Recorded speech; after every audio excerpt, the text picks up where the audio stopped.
So here we stand, at the edge of tomorrow, watching as the impossible becomes inevitable. Brain, computer interfaces that read our thoughts. Holograms that materialize in thin air. Contact lenses that overlay knowledge onto reality. Health monitors that predict illness before we feel it. Electronics that return to the earth. Printers that build anything we can imagine, atom by atom. Communication that the laws of physics themselves protect. These aren't distant dreams anymore. They're being built, tested, and refined right now in laboratories and workshops across the globe by people who have decided the future can't wait. But technology alone never changed the world. People do. These gadgets arriving by 2030 are just tools, and like any tools, their value depends entirely on how we choose to use them. We can use brain, computer interfaces to liberate people from disabilities or to invade the last sanctuary of human privacy. We can use molecular printers to democratize manufacturing or to deepen inequality.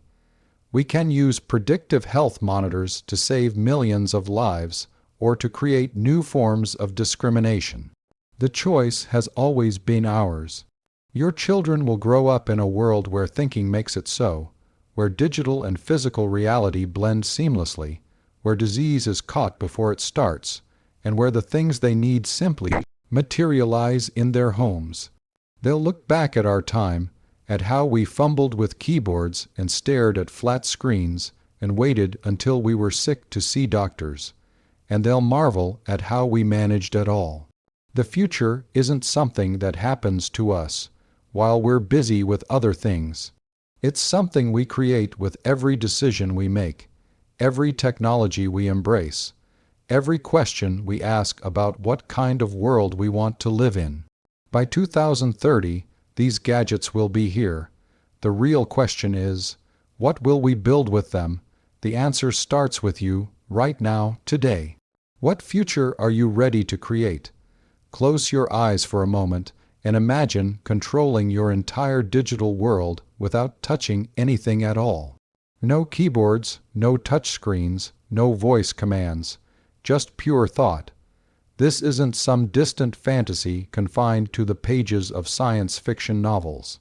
Right now, in research laboratories and clinical trials across the planet, scientists are perfecting technology that translates the electrical signals in your brain directly into commands that computers can understand and execute.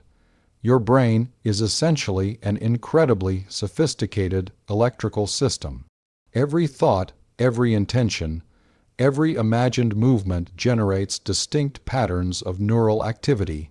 These patterns are like a language, and we're finally learning to read it. Brain-computer interfaces work by detecting these electrical signals, either through sensors placed on your scalp or, in more advanced versions, through tiny electrodes implanted directly into your brain tissue. Advanced algorithms then decode these signals and translate them into actions. The implications are staggering. For someone who's paralyzed, this technology is already restoring abilities that were thought to be lost forever. There are people right now who can't move their arms or legs, but they can control robotic limbs, type messages, and navigate wheelchairs using nothing but their thoughts. A patient who suffered a brainstem stroke and couldn't speak for 15 years recently had her voice restored through a brain implant that translates her intended speech into actual words displayed on a screen and spoken through a computer. She can have conversations with her family again. But what's happening in medical settings today will become consumer technology tomorrow. By the time we reach 2030, these interfaces won't require surgery. They'll be comfortable, non-invasive devices that you can wear like a headband or integrate into a pair of glasses. The processing power and artificial intelligence needed to accurately interpret your neural signals will have advanced to the point where the technology responds as naturally as your own body does to your intentions. Think about what this means for your daily life. You're driving, and instead of taking your hands off the wheel to adjust the temperature or change the music, you simply think about it, and it happens. You're cooking dinner, your hands are covered in flour, and you need to set a timer. You think it, and your smart home responds. You're in bed, too comfortable to reach for the light switch, and you turn off the lights with a thought. For people with dyslexia or physical conditions that make typing difficult, this technology removes barriers that have existed their entire lives. The workplace transforms entirely. Creative professionals could sculpt three-dimensional models by imagining the shapes they want to create. Writers could compose documents at the speed of thought, rather than being limited by how fast their fingers can type. Surgeons could control multiple robotic instruments simultaneously during complex operations. The technology doesn't just make things more convenient. It fundamentally expands what humans are capable of achieving. Of course, this power comes with profound questions about privacy and autonomy. If devices can read our thoughts, who owns that information? How do we ensure that our most private mental space remains truly private? These are conversations we need to have now, not after the technology is already everywhere. But one thing is certain: the barrier between human intention and digital action is dissolving. By 2030, thinking and doing will become nearly indistinguishable, and that will change absolutely everything. Picture walking into a room where there's nothing on the walls, no television mounted anywhere, no computer monitors on the desks, yet right there in the center of the space floats a massive, crystal clear image that looks so solid you could almost touch it. You can walk around it, view it from any angle, reach out and manipulate it with your hands, watching it respond to your gestures as naturally as if you were handling a physical object. This is the world of holographic displays, and it's not waiting in some far-off future. The technology exists right now, and by 2030, it will be as common in our homes and offices as flat-screen televisions are today. For decades, we've been trapped in a two-dimensional prison. Every screen we've ever looked at, from the smallest smartphone to the largest movie theater, has been fundamentally flat. We've gotten very good at creating the illusion of depth through clever tricks of shading and perspective, but at the end of the day, we're still staring at flat surfaces. Holographic displays shatter that limitation entirely. They create actual three-dimensional images floating in space, using lasers, specialized projectors, or clouds of nanoparticles that can be individually illuminated to form coherent shapes in mid-air. The applications stretch across every aspect of human activity. Architects and engineers will present their designs not as drawings or computer models on a screen, but as miniature three-dimensional buildings you can walk around and examine from every possible angle. Want to see what the kitchen looks like from the living room? Just shift your position. Concerned about how sunlight will enter through the windows at different times of day? The hologram can simulate that in real time. Clients will be able to experience spaces before a single brick is laid. Medicine is being revolutionized by this technology even as we speak. Surgeons are already using holographic displays to visualize complex anatomy before operating.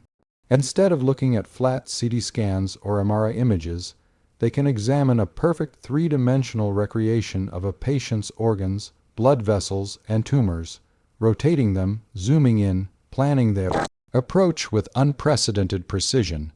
During surgery, these holograms can float right in their field of vision, overlaying critical information without requiring them to look away from the patient.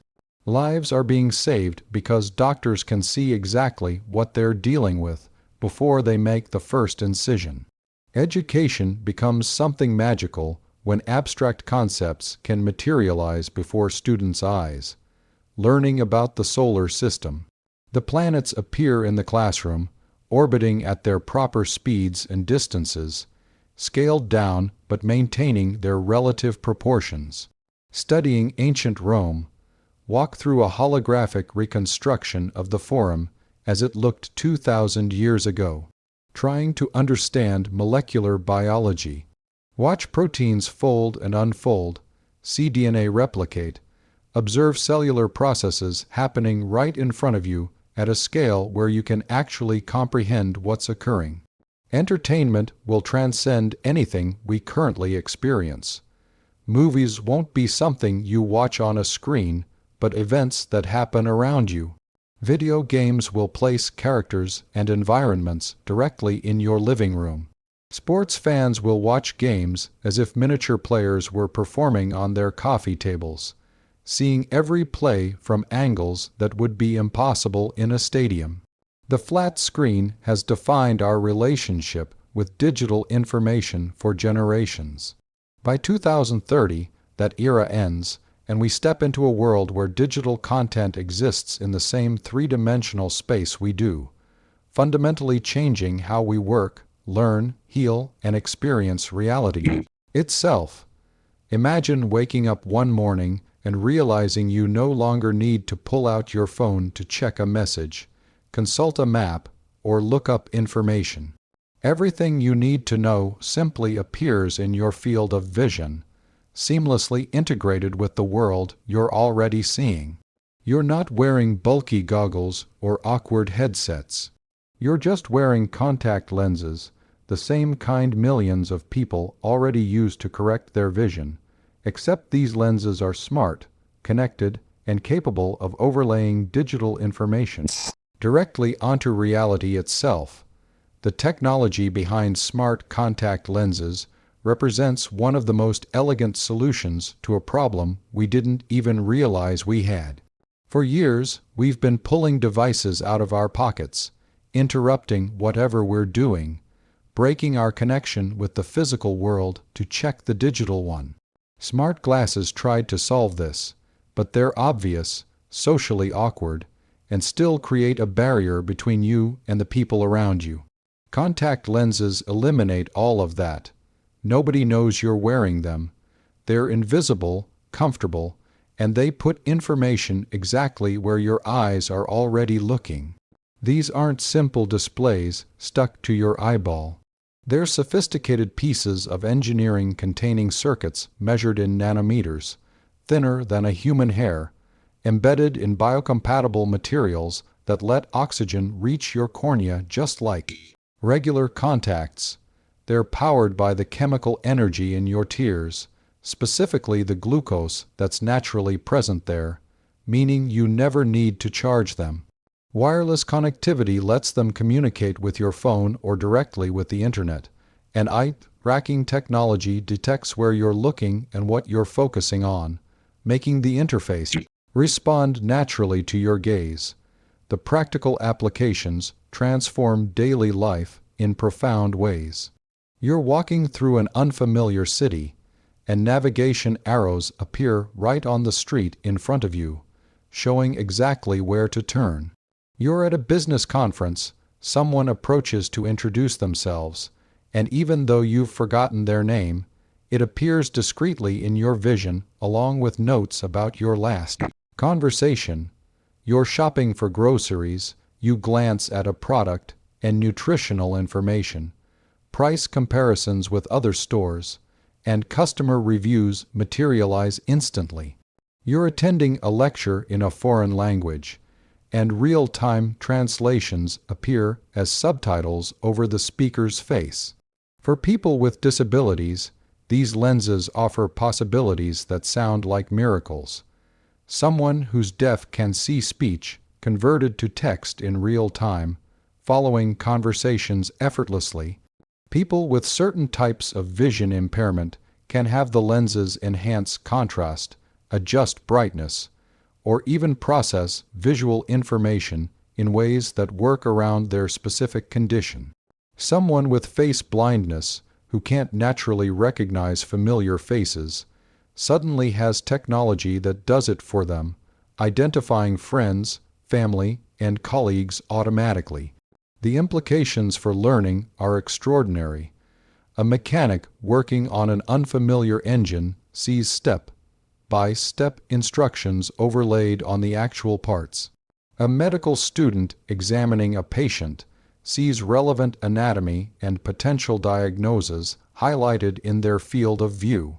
A musician learning a new piece sees notes floating above their instrument. Knowledge becomes ambient, always available exactly when and where you need it, without ever pulling you away from the task at hand.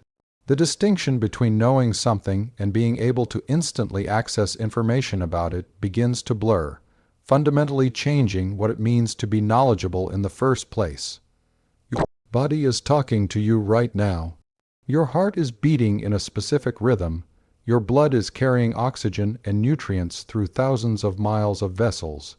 Your cells are dividing and dying and renewing themselves, and deep within your tissues, chemical processes are unfolding that will determine whether you're healthy next month, next year, or a decade from now. But you can't hear any of this conversation. By the time you feel sick, by the time symptoms appear, the disease has often been progressing silently for months or even years. What if you could listen to those whispers before they became screams? This is exactly what artificial intelligence-powered health monitors are designed to do, and they're becoming reality far faster than most people realize. These aren't the fitness trackers you wear on your wrist that count your steps and estimate calories. We're talking about sophisticated biosensors, some wearable and some implantable, that continuously analyze dozens or even hundreds of biomarkers in your blood, sweat, interstitial fluid, and breath.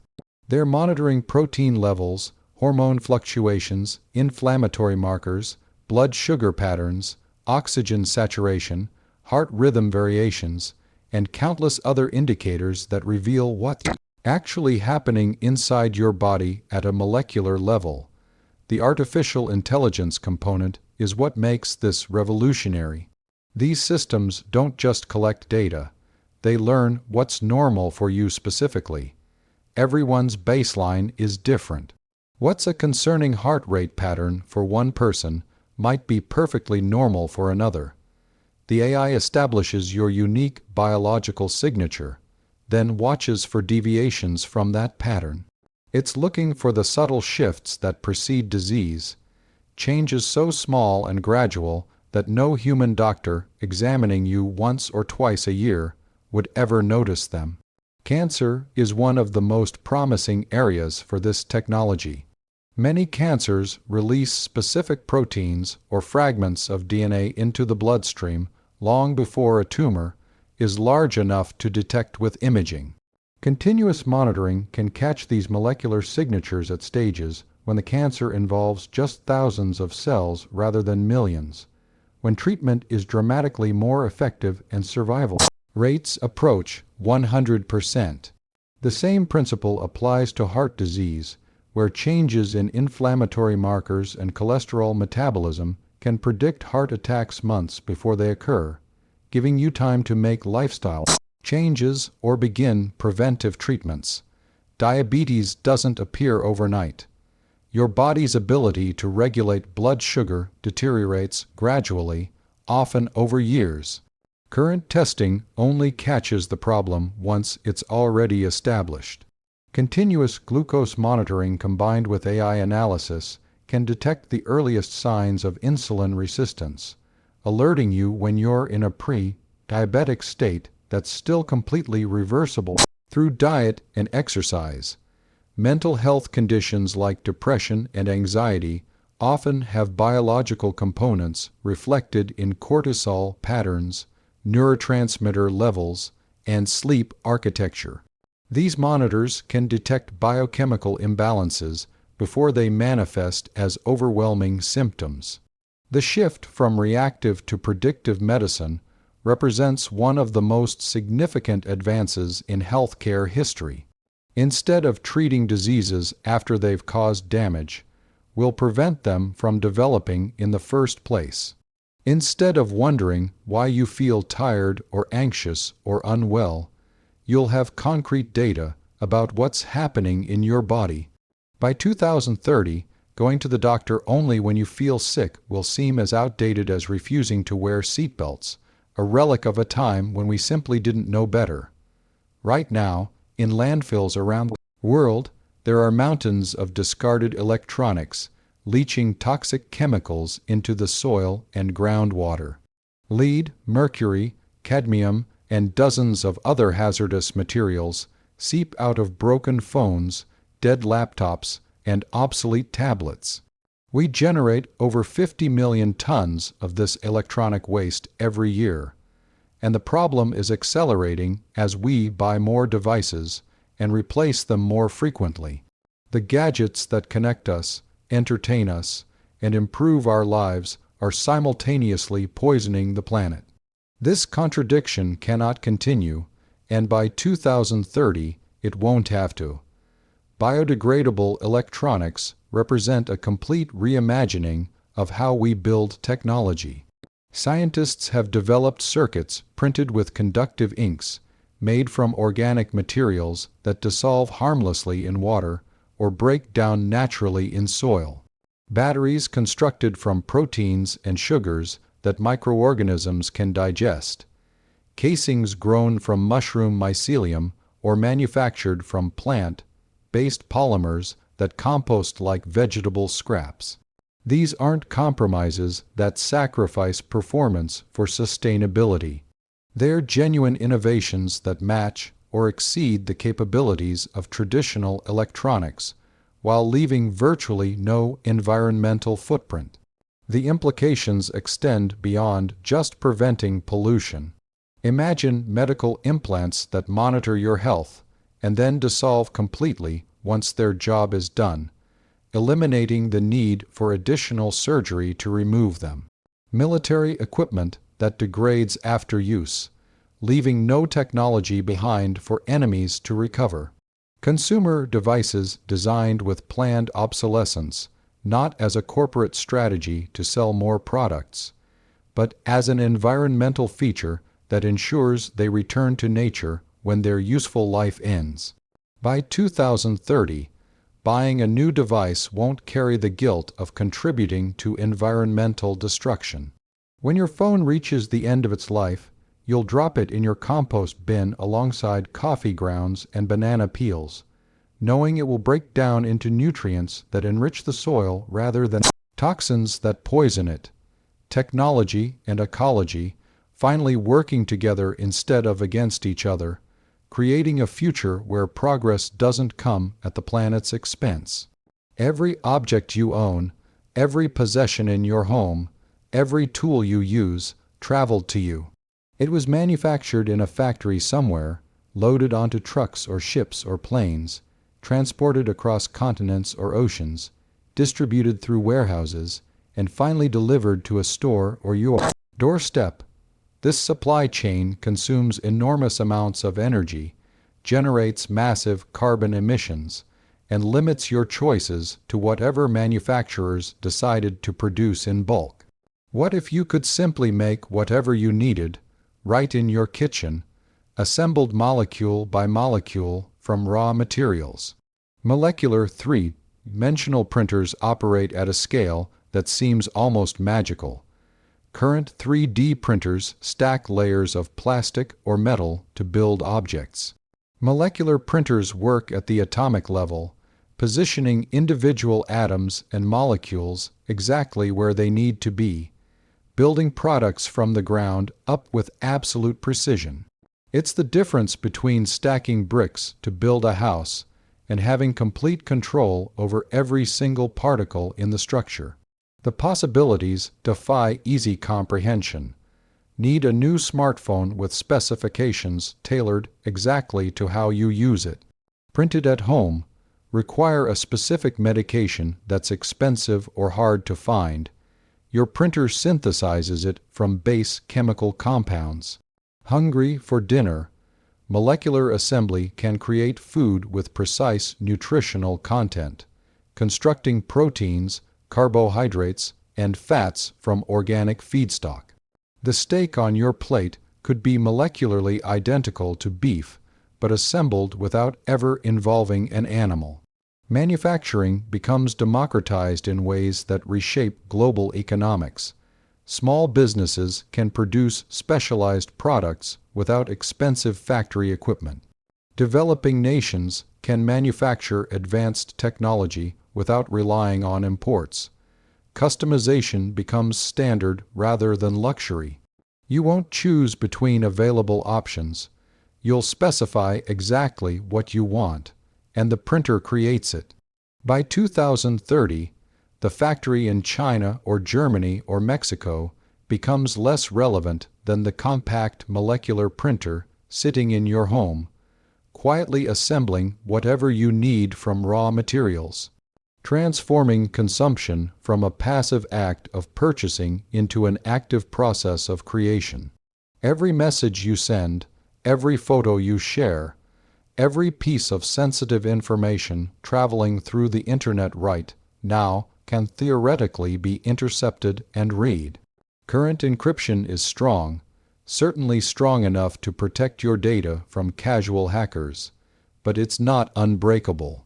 Given enough computing power and enough time, any encryption system based on mathematical complexity can eventually be cracked. Governments, corporations, and sophisticated criminals are constantly working to break these codes, and as computers become more powerful, encryption that seems secure today becomes vulnerable.